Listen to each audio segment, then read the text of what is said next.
Hello and welcome to the Lyric Institute.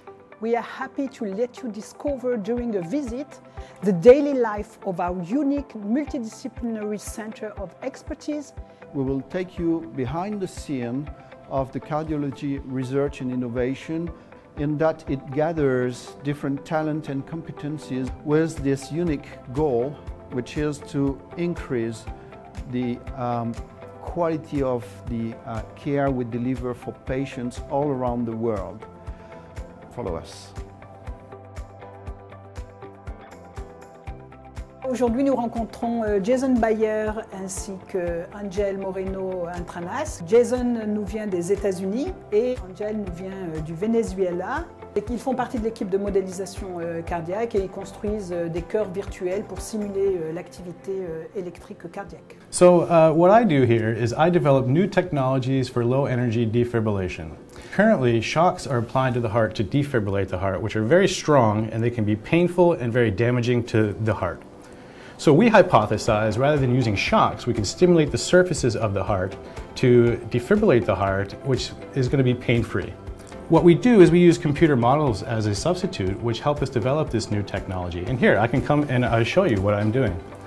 So we can image a heart in a patient, and we can develop a 3D computer model. And with this computer model, we can then perform simulations in this model. And then we can figure out what patterns of electrodes that we can put on the heart to stimulate it in a way that will defibrillate the heart. Now my colleague Angel will tell you how this is done and how we can cross this bridge. Having critical information for our simulations allowed us to be one step ahead in our studies by being able to anticipate the different conditions that we may face in our experiments and plan accordingly. For instance, once we have an idea of how specific arrhythmia behave in space and time, we can first 3D print a high-resolution model of a heart. Then we can fabricate custom-made stretchable electronics that fully adapts to the morphology of the same heart. In the end, this process not only helped us to save some time, but also allowed us to design a specific protocol that fully adapts with high precision to many different cardiac conditions while preventing the use of unnecessary animals in experiments.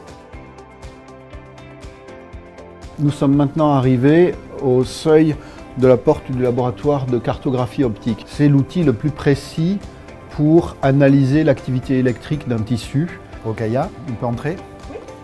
Alors ici, on travaille sur des tranches de tissu cardiaque, ce qui nous permet de tester des molécules ou des médicaments utilisés en clinique. L'avantage aussi d'avoir cette plateforme, c'est de tester ces molécules-là sur des cœurs pathologiques et sur des cœurs sains.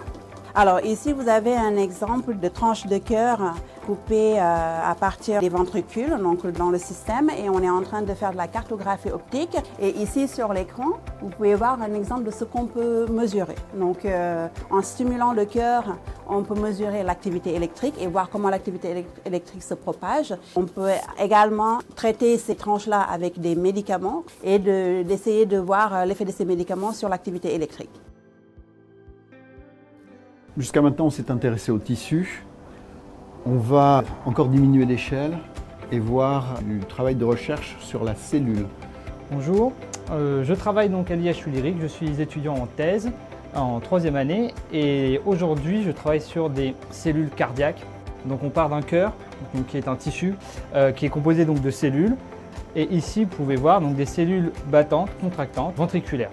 Donc on s'intéresse à la fonction de ces cellules cardiaques, notamment isolées, dans des conditions soit physiologiques, donc en conditions normales, ou soit en conditions pathologiques, donc dans différentes pathologies, que ce soit des fibrillations ventriculaires ou atriales. Et ici, donc, j'essaie de décortiquer, de comprendre les mécanismes cellulaires qui sont impliqués donc, dans la fonction des cellules cardiaques.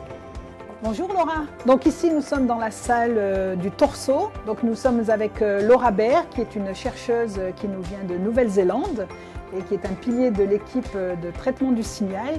So my research is focusing on developing novel signal processing techniques to help better understand cardiac electrical diseases. In particular, I'm focusing on a technique known as non-invasive electrocardiographic imaging, or ECGI. So this technique is based on acquiring multiple hundreds of electrical potentials from the body surface using a vest of electrodes. So my project is focused on developing and validating ECGI using experimental data.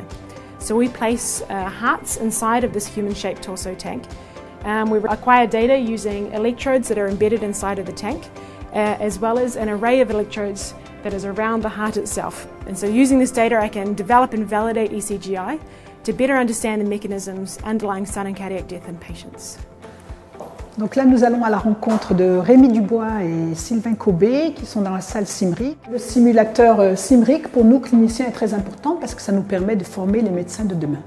Bonjour, donc vous êtes ici dans une salle où on finit de développer un simulateur pour entraîner les médecins à manipuler des cathéters.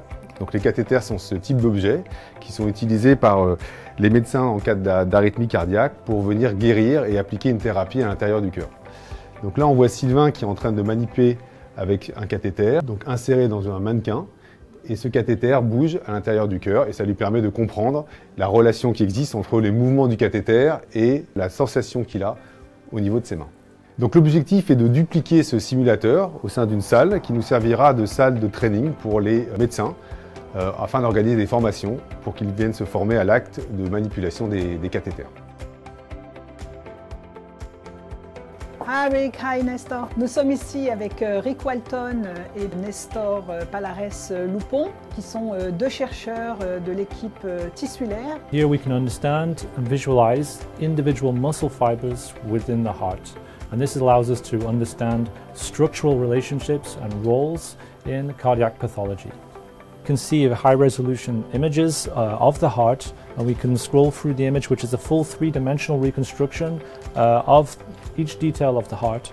From here we can observe every microscopic structural component, including muscle fibers, different fat and fibrotic compositions of the heart. Here we've worked a lot on optimizing the tissue preparation before imaging the sample. We have many different samples that we have prepared in a special technique that we've developed here, which is to dehydrate and completely air dry the tissue samples. Parmi les domaines qui ont contribué à fondamentalement changer les soins que l'on peut délivrer aux patients, l'imagerie s'est révélée absolument sans pareil au cours des 10 dernières années. Nous avons beaucoup travaillé avec les radiologues et on a développé un logiciel qui nous permet d'inclure tous les détails que l'imagerie peut fournir sur la structure du cœur du patient pour traiter les arythmies dont il souffre. Alors, l'imagerie, c'est par ici. L'imagerie ici est dirigée par Bruno Caisson. Bien, comme l'a dit Pierre, en fait, on a un programme d'imagerie qui est assez vaste avec plusieurs objectifs. Un des objectifs importants, c'est de développer de l'imagerie in vivo pour aller mieux caractériser ce qu'on appelle le substrat cardiaque, c'est-à-dire les anomalies qui peuvent intervenir au niveau du myocarde et qui sont liées à des troubles du rythme. Donc un autre axe de recherche développé par l'équipe concerne l'imagerie interventionnelle, c'est-à-dire de pouvoir guider un geste thérapeutique en temps réel par de l'imagerie. À partir des travaux qui ont été effectués sur les dernières années sur l'IRM interventionnel, nous avons transféré ces méthodes dans une société que nous avons créée qui s'appelle Certis Therapeutics et qui a pour mission de valoriser ces développements, de les rendre accessibles plus facilement en clinique afin qu'elles puissent bénéficier aux patients. Thank you so much for visiting us and we are looking forward to seeing you again at Lyric. In the meantime, join Lyric to accelerate research, transforming lives through innovative medical solutions that improve the health of patients around the world.